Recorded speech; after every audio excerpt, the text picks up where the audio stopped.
Hi అండి, welcome to అనురాగాలు. ఈరోజు వీడియోలో ఎంతో ఈజీ అండ్ టేస్టీ చేపల పులుసు ఎలా తయారు చేయాలో చూద్దాం. ఈ చేపల పులుసు మట్టి పాత్రలో చేసినట్లయితే చాలా బాగుంటుందండి. ఒక మట్టి పాత్రను తీసుకొని స్టవ్ మీద పెట్టుకొని వేడయ్యాక 4 పావుల నూనె, అలాగే 2 చీలికగా చేసిన పచ్చిమిర్చి, 2 సన్నగా తరిగిన ఉల్లిపాయ ముక్కలు వేసి వేయించండి. ఉల్లిపాయ ముక్కలు వేగుతున్నప్పుడే 2 స్పూన్ల ఉప్పు, అలాగే 2 స్పూన్ల పసుపు వేసి కలపండి.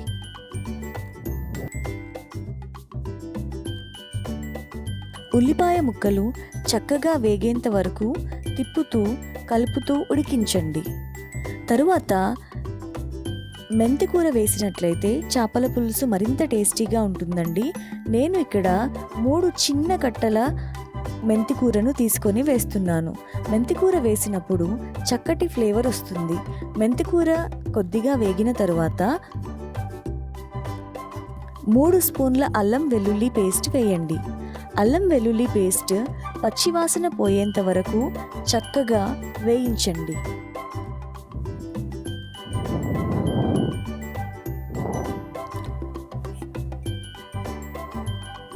అల్లం వెల్లుల్లి పేస్ట్ ఎంత చక్కగా వేగితే కూర అంత టేస్టీగా ఉంటుంది. కనుక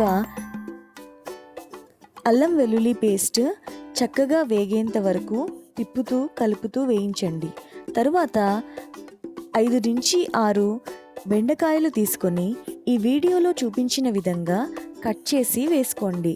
బెండకాయలు కూడా చాలా టేస్టీగా ఉంటాయి.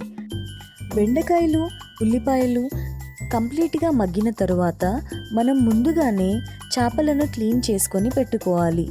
ఉల్లిపాయల మిశ్రమం మగ్గిన తర్వాత ముందుగా కడిగి పెట్టుకున్న చేప ముక్కలని ఈ పోపులో వేసి కలపండి. మనం చేపల కూరకి గరిటెను ఎక్కువగా వాడకూడదు. ముక్కలు 2 నిమిషాల తరువాత మనం 4 స్పూన్ల కారాన్ని నేను ఇక్కడ వేస్తున్నానండి. మీ రుచికి తగినట్లుగా కొంచెం కారం ఎక్కువ ఉండేలాగానే వేసుకోండి. నాన్ వెజ్ కర్రీస్ ఏవైనా కొద్దిగా కారం ఉంటేనే చాలా టేస్టీగా ఉంటాయి.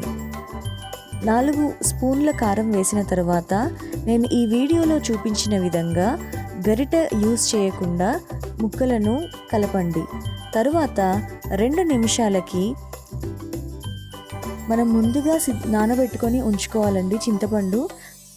నానబెట్టిన చింతపండు రసాన్ని మనం ఈ చేప ముక్కల్లో వేసుకోవాలి.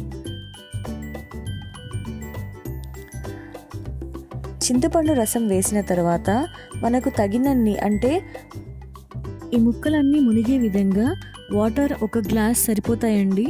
వాటర్ పోసుకొని ఒక 10 to 15 minutes full to medium ఫ్లేమ్లో ఉడికించండి.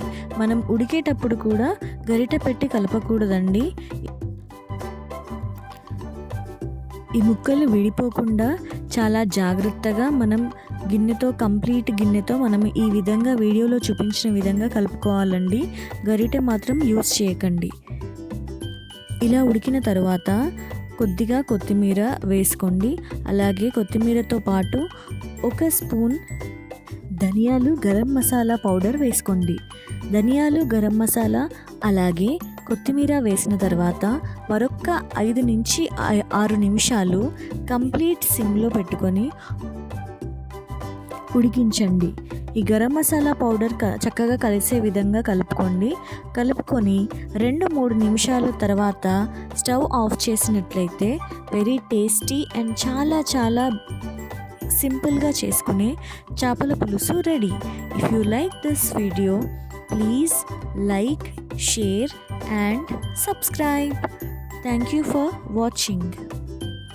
మీరు కూడా ఈ రెసిపీని ట్రై చేయండి అండ్ మీకు ఎలా కుదిరిందో ప్లీజ్ కామెంట్. Thank you.